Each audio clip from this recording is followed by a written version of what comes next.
Ellis here. What's the fastest Jamaican for a long time? This man now, the fastest Jamaican this year, Oblique Seville. He ran 9.86 to get the world's attention.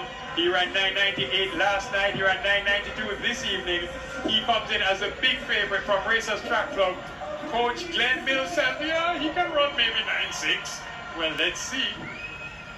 Akeem Blake, what a year this has been for the youngster, 2022. Akeem Blake, only 20 years old, has gone sub-10 twice now, and he is in his best shape ever. Merlin Aki High School is where he attended.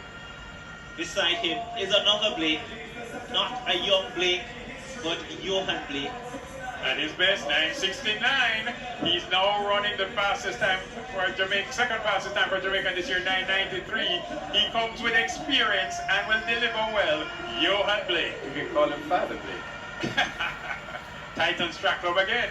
This man, he has been through it since winning the Commonwealth Games way back, I think in 2014. It's been difficult for him, but he's back this year. He's looked good. Kemar Bailey Cole. A sub-10 man. At his best, he's now at 10.04. Coming in the semi-finals, he is also at Titans. Titans in lane 4, 5, and 6. Katrin Gosa has been improving his times each race this season from GC Boston College. Is your outside shot. 10.14 PB in the semis. And then completing the field, the 24-year-old Jelani Walker. I wonder if Jelani ever played football for Georges, but he's now running well. 10.05 personal best in the semis. It's going to be fantastic, viewers. Does Oblique Seville get the national championships that he clearly On your marks. It's a hush not only around the national stadium, not only around Kingston and St. Andrew, not only around Jamaica, but a hush around the world. For this final, the men's 100 meters. The decibel levels have risen dramatically for this contest. What a race we have in our hands. Oblique Seville the favorite, Bailey Cole looks dangerous. Johan Blake is looking good as well. Set. The set position, up they go. Great start by Blake and Seville. Oblique Seville steps forward. Johan Blake, Akeem Blake is coming forward as well. Seville and Johan Blake, the elder statesman, 9.86. The flash time. Oblique Seville was right in there as well. What a great finish that was. Seville and Johan Blake, and it is the oldest man in the lineup, the most experienced, the elder statesman, Johan Blake, that has gotten it. 9.85 seconds. A stunning season's best for Johan Blake, retaining or winning another national title. That was a fabulous performance. Seville in second, 9.88, and in third, the younger Blake, Akeem Blake, settling for third in 9.93, Yeah, and a new personal best for him as well. Off shot, Spencer. Look as if Akeem Blake has pulled. He's been surrounded by the medical officials, not sure what happened. He's on the ground, not going to call that. But Johan Blake, when was the last time Johan Blake would have run 9.85 seconds? Many persons wrote him off. They said that he will never get back to that shape. Johan Blake coming here at the National Championships and delivering. The task is big. Semi-final, 2 hours later you come back and run the final. It's about experience and recovery. How do you recover from running hard in the semi-final and return to produce a good performance? I felt this morning in conversation with persons that Blake seemed to be the most experienced person with that particular activity. And of course, his own business, bringing everything together. The best start, Johan Blake, experience over youth. The two youngsters, Seville in lane number 4 and Akeem Blake in lane number 5. And when Seville challenged him, and I have to tell you, Seville ran a spectacular time, Blake kept going. The experience, he's been a world champion, Olympic silver medals in this event. 1, 2, 3, fantastic running. Akeem Blake out third and finished third, but Johan Blake would not be denied this run.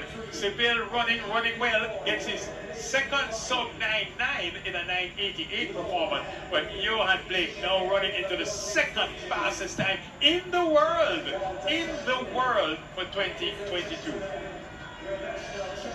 want all your strides to be straight. Akeem Blake has a couple side-to-side steps there, some things to work on, and of course, this is great sprinting. They're all wearing 9 on their numbers, but of course, it was 9. The 2022 Jamaican National Championships delivered a thrilling spectacle in the men's 100-meter, putting the nation's sprinting talent under the spotlight. At the forefront was Oblique Seville, a young athlete who had already stunned the season with a 9.86-second run, marking him as a serious contender. Joining him on the line were the promising Akeem Blake and the veteran Johan Blake, a former world champion seeking to demonstrate he could still compete at the highest level. From the start, the race highlighted the impact of both youth and experience. Seville exploded off the blocks, immediately taking control, while Johan Blake relied on his seasoned composure to remain in striking distance.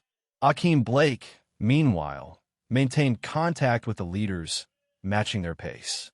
But as the race neared its conclusion, Johan Blake unleashed his signature late-race acceleration, powering past his rivals in the final meters to claim victory with a season-best 9.85 seconds, his fastest in years. Seville crossed second with a solid 9.88, reinforcing his string of sub-10 performances, while Akeem Blake secured third with a personal best of 9.93 seconds. Beyond the numbers, the race symbolized Johan Blake's return to prominence. Many had doubted whether he could reclaim elite form following injury struggles. Yet this display proved his world-class ability remains intact. The event also highlighted the depth of Jamaica's emerging sprinting talent. Both Seville and Akeem Blake, still in their early 20s, signaled that the future of Jamaican sprinting is in capable hands. Seville, in particular, is beginning to emerge as a potential heir to Usain Bolt's legacy, consistently producing sub-10 second times that suggest remarkable potential. Though he didn't claim gold this time, his performance confirmed his position among the country's sprinting elite. For Johan Blake, the victory carried weight beyond a national title. It was a statement to critics that he remains a force to be reckoned with. Despite missing out on Olympic qualification for Paris, his determination to continue competing amidst retirement rumors underscores his resilience. The combination of his experience and the drive of younger talents like Seville and Blake paints an optimistic picture for Jamaica's sprinting scene. As attention turns to the 2023 World Championships and upcoming Diamond League competitions, the pressing question becomes whether Johan Blake can sustain this form or if the new generation will seize the spotlight. Regardless, his performance at the 2022 Nationals stands as a testament to perseverance, competitive fire, and the ability to defy expectations.